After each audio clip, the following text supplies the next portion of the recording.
Oh, yes. Oh, very interesting. Yes. Oh, words. Oh. Hello, my friends. You've caught me in the middle of reading a novella. Everyone, at the end of today's video, I encourage you to stay tuned for a very important PSA, a very important message that's important not just for Disneyland fans, but for people who reside or live or visit California. There's a very important issue going on right now that you can help with. However, until that time comes, my friend, I invite you to take a seat, relax, open your mind as we delve deep into history's bowels. Probably a different word for that. Probably could have used a better word for that. The Hanging Gardens of Babylon. The Colossus of Rhodes. The Mausoleum at Halicarnassus. The MGM Studios backlot trams. The Mark IV monorail, known the world over for their iconic, historic significance. All of these wonders have been lost to time. However, if we look deeper, if we look closer, we can spot remnants to these wonders that still remain for us to enjoy to this day. Stones from the mausoleum at Halicarnassus used to build Bodrum Castle. Roman coins made from the melted down remains of the Colossus of Rhodes, sitting in the front yard of Chip Young. These wonders, like the indomitable human spirit, persevere, and if you have the eye for it, will continue to impress people from all over the planet forever. However, sometimes they build office buildings on top of the former sites of these wonders, and then all you can do is just sort of walk past it and wonder, what kind of Zoom meetings they're having in there. In today's episode of Offhand Disney, we will be taking a scenic journey through the past, examining the wonders that used to lie there, and examining what remains of these wonders, scattered about the greater Los Angeles area, and sometimes underneath our very feet. In today's episode of Offhand Disney, we will be examining wonders of the Disney world and land and company that used to exist but have since fallen into either disrepair or legend. What remains of these mythical wonders, and how can we find them as they exist in our world today? The answer lies in this general direction. This way.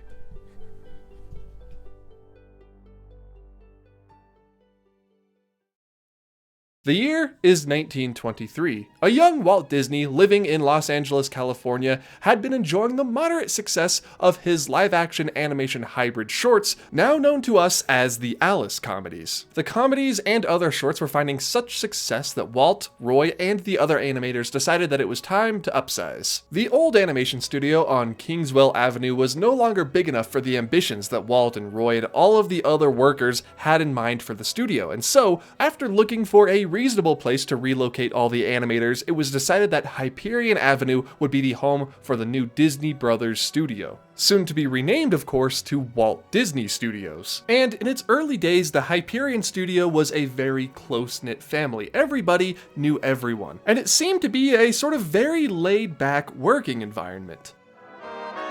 When the place was very small and growing, everybody had close personal contact with each other. There was so much laughing and clowning and noises of people horsing around there that I had an idea this was a real funny place to work because it didn't sound as though anybody was doing much work. And I couldn't figure out how a business could be run with people who would be just having that big a picnic. Walt was the kind of person who did not want you to just slavishly work. He wanted you to work creatively. He didn't care, in my own case, whether I sat in my chair 8 hours each day or if I roamed around the studio talking to my friends. The point was, did I get my work done and did I do it well? And that was how he judged all the rest of it. As a result, there was not a strict discipline. We were rather encouraged to go around and talk with each other and to contribute our ideas to what the other fellow was doing and to seek out his ideas in what we were doing. Now, as a lot of us know, those wonderful times would eventually become a thing of the past. However, for the time being, life at the Hyperion Studio was going relatively well. Walt had come up with the idea for Mickey Mouse while at the Hyperion Studio, and the animators had worked on Snow White and the Seven Dwarfs while at Hyperion. This little studio would become the bedrock for the giant Walt Disney Company conglomerate that we know today. It all started, well, back on Kingswell Avenue, but you could argue that it started back at Hyperion. That's where it really kicked into high gear. The multiplane camera was invented and housed at the Hyperion Studio. However, after the premiere and the unprecedented success of Snow White and the Seven Dwarfs, and the boatloads of cash that came along with it, Walt decided that it was once again time to upsize. And this would mean saying goodbye to the old studio on Hyperion Avenue and moving into a brand new studio complex, this time located at 500 South Buena Vista Street, Burbank, California. This, of course, being the Burbank Studios that serves to this day as the headquarters for the Walt Disney Company. But what ended up happening to that old Hyperion studio? As it turns out, Walt and some of the other higher-ups at the studio deemed some of the buildings at the old Hyperion studio absolutely necessary to their animation process, or even to their business process. So, some of the individual buildings from Hyperion were moved to Burbank. However, for the most part, other buildings were auctioned off, or they just remained on the land as land ownership switched from year to year, decade to decade, until eventually the old remnants of the Hyperion studio were at last demolished. Now, what lies there today instead of an animation studio? My friends, you will be thrilled to learn that a grocery store and a small strip mall actually lie on the former grounds where Mickey Mouse and Snow White were made. So if you need some Starbucks in the former home of Mickey Mouse, the original home of Mickey Mouse, don't worry, Hyperion Avenue has you covered. On the former site of the Hyperion Studios lies a sign designating it as the location for one of the original animation studios from 1926 to 1940, so there is a bit of a, I don't know if memorial is the right word, there's some recognition there. Another original building from Hyperion, now in Burbank, is what is known as the Hyperion Bungalow. It originally housed the publicity and comic strip departments, and at Buena Vista would go on to house payroll, publicity, again, traffic, and even a post office. And according to a commemorative plaque for the 50th anniversary of the studios outside of the bungalow, it is the last remaining example of the California bungalow type architecture that remains from the Hyperion Studio. So even though that iconic sign might be gone and is now just sort of a produce aisle, maybe you can pick up some Captain Crunch while you're there, that's not to say that the Hyperion Studio is completely forgotten or destroyed altogether. There are little remnants of it if you know where to look. And, you know, speaking of the move from the Hyperion Studio and the construction of the Burbank Studio being funded by Snow White and the Seven Dwarfs,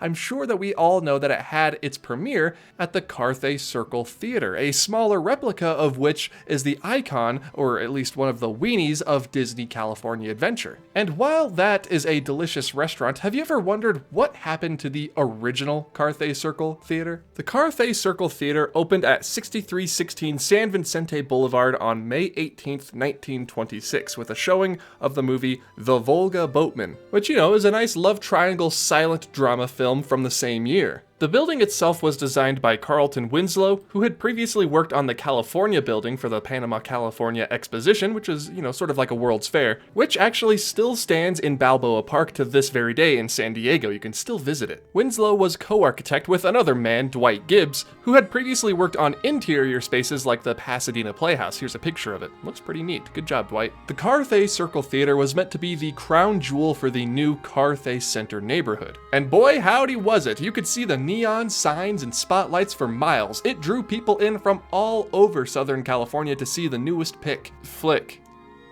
movie. And the theater hosted many iconic movie premieres, like Gone with the Wind and, of course, Snow White and the Seven Dwarfs. That's what it's most famous for nowadays, I would say, because there's an entire replica in Disney California Adventure. That's how important it is to the Disney company. I should say was to the Disney company because it no longer exists. And it also gave us the very first incarnation of the wearable suits that performers would wear to depict the Seven Dwarfs and Mickey Mouse, Minnie Mouse, Donald Duck. Those were all premiered first, not at Disneyland, but at the premiere for Snow White and the Seven Dwarfs, and yes, they were terrifying. The Spanish colonial revival style of the theater was iconic and it became a Hollywood landmark. However, it wasn't to last. Because, I mean, looking closer at the name, it was the Carthay Circle Theater, not the Carthay Circle Theaters. It wasn't a movie theater. It only had one auditorium. And while that in of itself isn't exactly a nail in the coffin for the death of the theater, it actually did contribute to the decline of the theater as road shows and performances became less and less common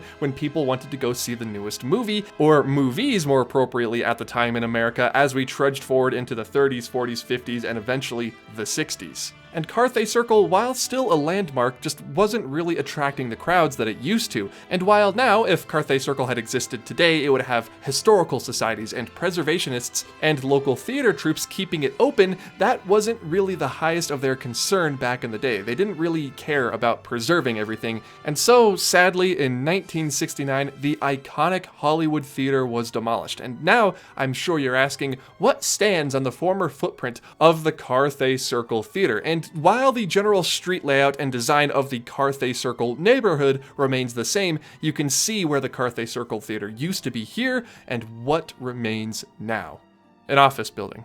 Just a regular corporate office building. Nothing too exciting there. Now, right next door at 6310, the office building does house the Highland Film Group, so the legacy of filmmaking from Carthay Circle still sort of lives on at the property, but it's no longer the fanciful film destination that it once was. And while many of us Disney fans know that there is a smaller scale replica of the theater at the end of Buena Vista Street at Disney California Adventure, the internal layout of that building is completely different from what was in LA. However, there's an even smaller scale replica of the Carthay Circle Theater over at Hollywood Studios on Sunset Boulevard. That is, it's actually quite tiny, even compared to California Adventures, which is smaller than the real one. And there's not even a restaurant in this one. It's just a shop. You know, you can go into the Carthay Circle Lounge at California Adventure, have yourself a wonderful drink, maybe a little app, and then head over to Avengers Campus. Here, you just have to spend money on, I don't know, do they sell like Mickey sweaters there? Maybe a hat?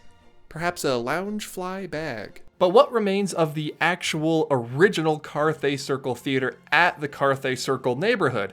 The answer is not much. However, there was a statue as part of a fountain across the street from Carthay Circle called the Pioneer. The statue depicts a man panning for gold as part of the California Gold Rush. That was the whole reason California got all those people moving to it back in the day. And by in the day, I mean 1849. That's why they're called the... Yeah. And the statue was created as an homage to Dan McCarthy, the founder of the neighborhood. And after being stolen in 2008 and found in a scrapyard later on, it was reinstalled in 2009 and has been there ever since. Oh, the changes that this man must have witnessed over the past 100 years that he has been essentially in this spot. But now we'll shift gears to something a bit more directly related to the parks: props and ride vehicles. Now, props, animatronics, and ride vehicles from extinct Disney attractions are usually preserved and kept safe at the Walt Disney Archives. Maybe not all of them are, but usually one of everything is kept in storage and preserved, and that's a good thing. However, like what we saw with the demolition of the Carthay Circle Theater, people aren't always super worried about preserving the history of whatever they happen to be replacing or tearing down. Or sometimes they're just deemed not that important and go to places like Cast Connection. You can buy Disney Parks props at Cast Connection. I believe there's some Dino Land stuff there right now for all of you collectors out there. Somebody get me some Dino Land stuff. And even though the Walt Disney Archives was founded in 1970 by Dave Smith, no relation, believe me, I've checked, they didn't always preserve everything. Case in point, the monorail. Who doesn't love taking a ride on the monorail? Be that at Disneyland or at Walt Disney World. It's a treat no matter what. Disneyland is more of an attraction. It can take you to downtown Disney and the Disneyland Hotel. Walt Disney World is much more of a transportation system, taking you between Epcot, the Magic Kingdom, and the Magic Kingdom Resort area. There's a whole lot you can do on the Walt Disney World monorail, and that's actually what we're going to be talking about for this entry on the list: and more specifically, the Mark IV monorails. Now, as a quick refresher, the Marks 1, 2, and 3 monorails were used exclusively at Disneyland. They went between the downtown Disney district, then known as just the Disneyland Hotel, and Tomorrowland. Meanwhile, the Mark IV monorails, which are not in use today, were the original monorails that were used at Walt Disney World from 1971 to 1989, when they were later phased out for what we have now, the Mark VI monorails. Mark VII is what we currently have at Disneyland. Now, the Mark IVs were interesting because they look very, very similar to what we have now with the Mark VIs, although they were different. Like, the doors for the Mark IV monorails didn't close automatically like they do today. A cast member actually had to go down the line and close all of them manually. The heating and the cooling also wasn't as effective, should I say, as it is now. So while usually an upgraded monorail model has a completely different look, the 4s and the 6s are very, very similar because it was mostly a technical upgrade. But there were other upgrades, like the cars being wider in the Mark VIs than they were in the Mark IVs to allow people to stand up, allowing more guests to fit in each monorail. So it was a pretty worthy upgrade, and the Mark VIs honestly are really, really fun to ride around nowadays. It's like a glimpse into the past of Walt Disney World and retrofuturism, even if they aren't the original monorails used at Walt Disney World. Now, that leaves the question, with all the Mark VIs and their cool underglows on the tracks at Walt Disney World today, what happened to the Mark IVs? The 6s were introduced in 1989, and the 4s would slowly begin to be phased out over the next 2 years, with the last one leaving the tracks in 1991. 2 of the monorails, Coral and Lime, actually made their way to Las Vegas and were used in the very first incarnation of the Las Vegas monorail system. That's right, Las Vegas had a monorail system, and it ran between the MGM Grand and Bally's, and actually ran for almost 10 years until they too, ironically, were replaced by Mark VI monorails. Now, these Mark VIs look a little different than what we see at Disney World, but they are functionally the same. However, most of the other monorail cars were either scrapped or auctioned off, and because it was an auction, some very dedicated Disney fans ended up buying them up. For example, a man named Chip Young from Georgia purchased the front car of Monorail Red, and it just kind of sat in his yard for years. Fans would come and visit him and visit the monorail car and take a look at Walt Disney World history. And there's a very interesting thread over on the WDW Magic forums from, it feels weird to say, all the way back in 2014, which has a pretty good amount of pictures of this Monorail Red car in the front and backyard of Chip Young, and then eventually moving to Mouse Surplus, a store that no longer exists. And the surviving monorail cars have probably shifted hands from private collectors to auction houses, that sort of thing. However, Theme Park Shark, back in 2021, about 4 years ago, actually did find another Mark IV monorail, this time in the deserts of Nevada, one that was used for the Las Vegas monorail system, however, was built and used back at Walt Disney World in the 80s and 90s. And this monorail, although not lime-colored, used to be this monorail, Monorail Lime, back in Orlando, and it's actually really cool to see the progression. And if whoever's property it's sitting on wants to sell it, you got an interested buyer right here. I showed it at the beginning of the video. I have an old Roman coin. I'll trade you. And if you want to see more, I'm going to link Theme Park Shark's Twitter thread back from 2021 and their YouTube video also from the same year. If you want to learn a little bit more, get a closer look, I encourage you to check it out. And a little update, I didn't even realize this happened. Friend of the channel, Justin Scard, actually earlier last year, March 2024, actually visited this very same monorail in Southern California. So it looks like it's made the trip from Orlando to California. A very, very long travel distance for a monorail, if I do say so myself. And I will also be linking his video in the description down below to see it in a newer, sort of more rejuvenated state. You could track the motion of this monorail from Orlando to Nevada to California. That's super cool. And according to Justin, the monorail has been sold to a new buyer who fully intends on restoring it, so that'll be really fun to see. And honestly, if we really think about it, these Mark VI monorails are really getting up there in years too. And for the most part, they're kind of just holding on, doing what they can. I think it might be time for a new fleet of monorails, and when that happens, also again, Roman coin, you can have it, just give me Monorail Coral, we have a deal. Now, as you can clearly tell, there are far more remnants of the old Mark IV monorails than there are of, say, the Carth Circle Theater or the Hyperion Studio, and that's because they are newer, and they were around in a time where people wanted to preserve the history of the Disney parks. People wanted to see these things last, unless you count destroying one of the monorails with a monster truck as preserved, in which case they didn't really care about that one too much. Why did they do that? But it just shows that even if you aren't going to necessarily use something in the parks, I think it's very important to preserve it. Even in the case of rides like Splash Mountain, you don't have to have the ride operating in order to remember it. You can save some of the animatronics, maybe some of the set dressing, put it in the archives, and then bring it out every now and then during a D23 convention and let people remember the good times that they had with a certain attraction or a certain show that no longer exists, which is why I collect some Disney memorabilia, not necessarily from extinct attractions per se, mostly from the Haunted Mansion. I will never part with this piece of wallpaper that I received from the renovation of the Haunted Mansion when they redid the changing portrait hallway and added the April through December portrait. I'm never parting with this. This belongs to me. This is a piece of Disneyland in my own home.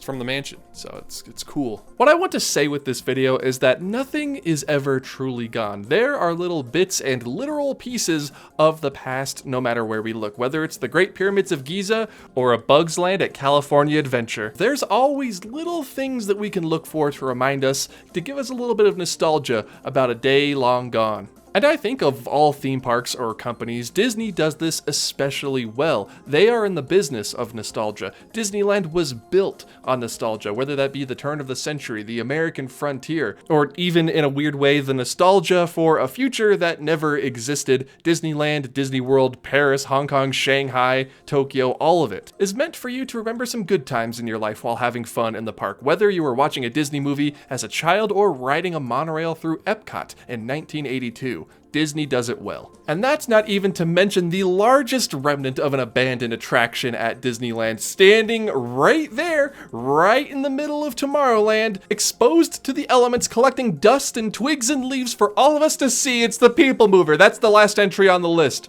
It's the Disneyland People Mover. It's still there. So it's a remnant. It counts.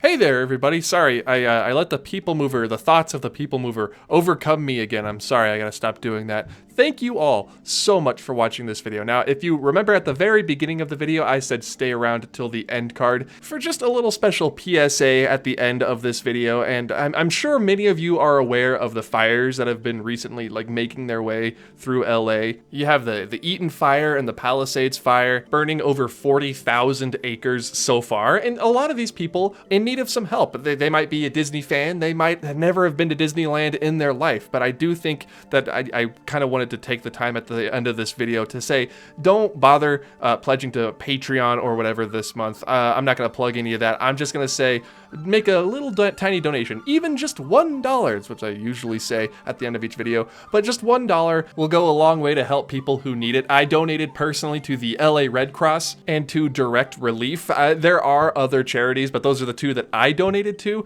You can follow one of the links down in the description below. If you want to give, like I said, just $1 or more. Doesn't get you access to any perks, but it does give you access to helping out someone who really needs it. So that is just the little PSA that I'm putting at the end of this video. Now we're gonna go to the actual end card. Everybody, thank you for watching. If you enjoyed this video, please like and subscribe. If you're new around here and you want more videos like this, you can follow me on Instagram, Blue Sky, TikTok, and Twitter. I am at Offhand Disney on all of those platforms, just to make it easier for you to find me. Everyone, thank you all so much. I look forward to seeing you all next week, most likely for an in-park video from Walt Disney World. Goodbye.